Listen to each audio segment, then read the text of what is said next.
Hey, deserving listeners, it is time to continue watching Angela and Michael on 90 Day Fiancé. I'm going back in time and watching old seasons because this couple is coming up on the new season of 90 Day Fiancé. Let's watch the show. In Africa, in Nigeria, we respect our elders. So I think of Angela as my elder, and I respect her so much. What the hell, Michael? You. Okay, so she's hurt, naturally. He said, in Africa, we respect our elders, and so she's my elder, and I respect her.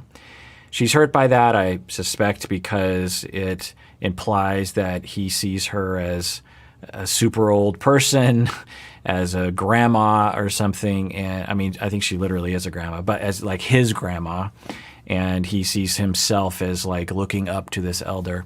I don't think any spouse partner wants to, be seen that way as an elder. They want to be seen as a mutual partner. So she's hurt by that. And to her own admission, she says that when she gets hurt, she gets hostile. So I think that's what's happening right now. He's laughing about it as he's listening back. I'm curious as to what he would say. Maybe he would say, yeah, I don't know what I was saying in that moment. Or, yeah, I don't know, it's kind of a dumb thing to say. Let's see what he says, and let's see how she manages to own her feelings and communicate the pain without getting hostile. Let's see what happens. I'm not your elder. I'm not your damn Michael, you just pissed me off. Did you really say that? Did you really say that, Michael? You think it's funny, Michael? How about this? I'm done already. You, because I'm your elder, you respect what I said, we're done. Okay, so more hostility. I wonder if the cameras are making Angela more fiery, more worried about something. I don't know, because I think if she was in person, maybe they've had a lot of distance because they haven't been able to be with each other in the same room. I think it's been months since the last episode, so probably a lot of distance, maybe some hurt that's been building up over time, some worries for her. And this might be, the last straw or something. But I'm surprised because I thought that she loved him and I thought that she wanted to marry him. Does she truly not want to marry him? Why would she take the ring off and throw it away? But maybe she'll say, well, it's been this has been happening. This was just the last straw. Because on the scale of things, at least the way I would gauge things, if I were Angela, that would hurt, but I don't know if it would be a divorceable offense. But anyway, let's continue watching. Bastard. Him. I'm his elder. He's an idiot. And Sean is always like, what do I do here? It's always interesting to see Sean. Sometimes people email or comment below and say like that I should do what Sean is doing. Not that many people say that, but a few people have. And there's absolutely no way I could do what she is doing. She's a master at this, and I'm terrible on my feet. I'm terrible under stress. So like when I'm recording these videos, I'm in my office, I'm at home, my cats and my dogs, my wife, I'm comfy.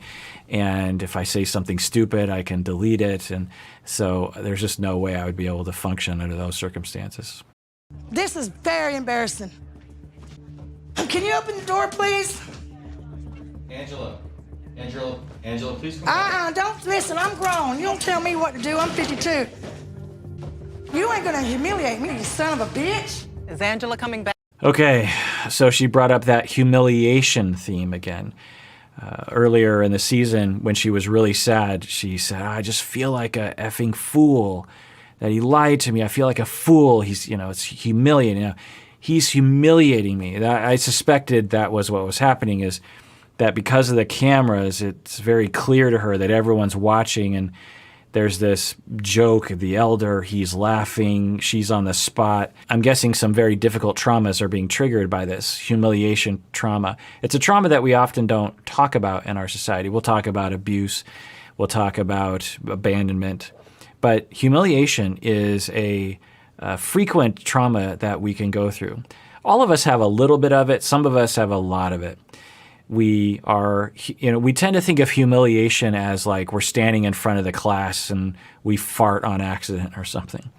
And that can be humiliating, but humiliation trauma usually happens when we're made to feel ashamed of ourselves for basically who we are in our families. At the age of 2, 3, 4, you could be having an emotion. You could be spontaneous. You could want to have love. You might reach out for love from your parents and they reject you in some way. And there can be a theme of humiliation that is within that rejection. And when we are older as adults, when we're humiliated, it can touch on that very early trauma that we can have that isn't just like, oh, I'm embarrassed. It can mean a matter of life and death. Because when we're 2 and we're rejected by our parents, it feels like a matter of life and death to us. We have a tremendous need for closeness and safety and security. And when we don't get that, it is terrifying to us. And so I'm guessing that's what's happening for her. I don't know. With the cameras and the lights and him laughing and they haven't had time together in a while, I'm guessing it's culminating in that. It doesn't justify her getting that hostile. It doesn't justify her throwing the ring. I wish she could stop and say, whoa, whoa, whoa. This is humiliating. Michael, what's going on here? I hope you have a good explanation for this, and you better make it up to me or something along those lines. Give him a chance, maybe. I don't know. Let's see what happens. I have the last word on this. Michael, why do you refer to Angela as your elder? We are not same age. She's older than me. That's why I said elder. Hey, Sean.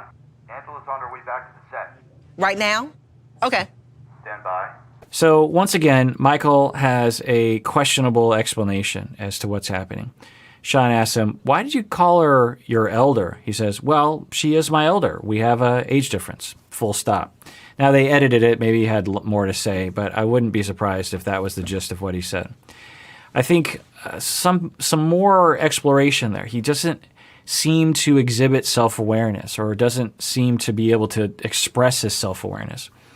I would be more encouraged if I were Angela if he said something like, well, it was early on in the production and I don't know, I was nervous in front of the camera. Y'all kept asking me all these questions. I didn't know how to answer, and I just said that stupid thing. I don't know why I said it. Of course I don't see her as my elder. She's going to be my wife. I don't see, there's an age difference, but I don't see her as like an elder. I don't know what something along those lines, or maybe even say, hey, in my culture, older people they're really revered, and although I feel very connected to her as a peer, and I don't see her as my elder, and I know she's sensitive about her age, I'm not sensitive about her age. She's sensitive about her age, and I'm, just something along those lines. But all he says is, I don't know, she's an elder, and we respect elders, and she's older. Like, that's his only explanation, without taking into account like how she received it and what he knows why it would hurt her. It's just interesting. So, Michael, what would you like to say to Angela right now? Here it is. She doesn't have her ring on. How do you feel about what just happened? I'm surprised, no? But, Angela, please.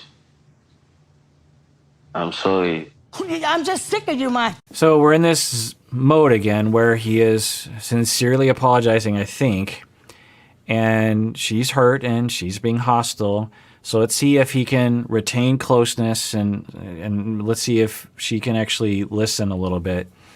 And let's see if he can explain why he said it instead of just saying, I'm so sorry, I'll never do it again. Cool. Please, it's not what you think. It's just a misunderstanding. So, Michael, she's trying not to focus on the age difference. Okay, it's a misunderstanding. Tell us more. And this is the dynamic, and this is the personality profile that I've been hypothesizing for the two of them.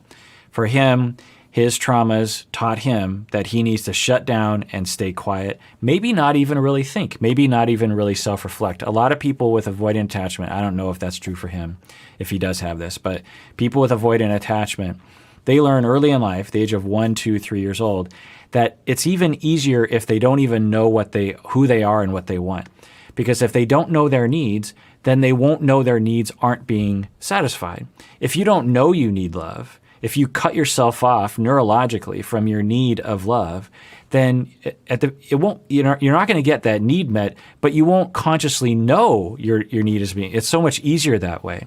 It's one thing to not get your love needs met, your attachment, your security needs met. It's another thing to acknowledge it consciously and say, I'm not getting my needs met. It's so much easier to cut yourself off from your emotions and cut yourself off neurologically from your needs. So when you're asked to self-explore, people with this issue will look inward for a second and they don't really see anything. They're like, I don't know. And they also, when there's conflict, they will want to run. And he's done that in the past. They'll either run physically or they will run emotionally. They might even run verbally, where they just throw out little bits and then they retreat back.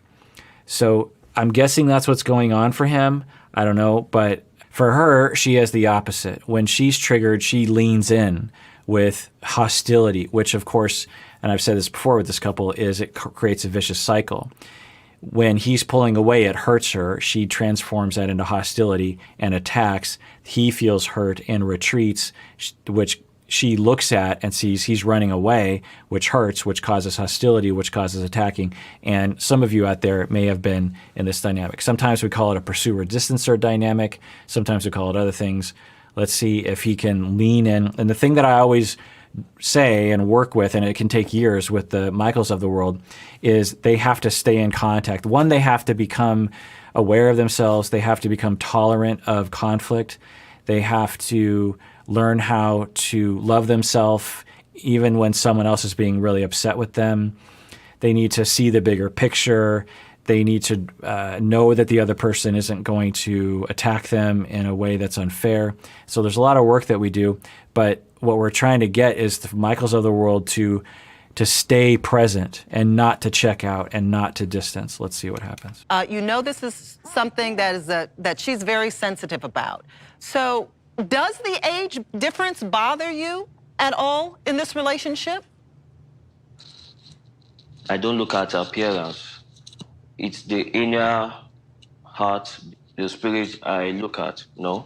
So that's probably not going to go over that well. I'm laughing because of the awkwardness. So Sean is saying, do you care that much about the age? And he says, I don't care about her appearance. I see what's on the inside. So now Angela, I'm guessing, is going, and then he's about to say, I don't care about the physical appearance. I don't know if that's going to go over well, dude. Like, now he's probably being honest. It's how he feels. So let's see what happens. I don't care about the physical appearance. Okay. He just changed the whole history of our future.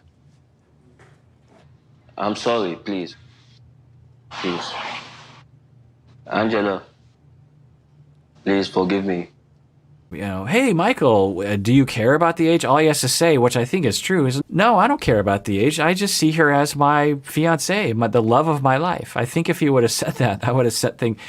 But he doesn't say that. What he says is, I don't look at her appearance. We weren't talking about her appearance. Now you're saying you think she's unattractive physically. That's probably not going to go over well.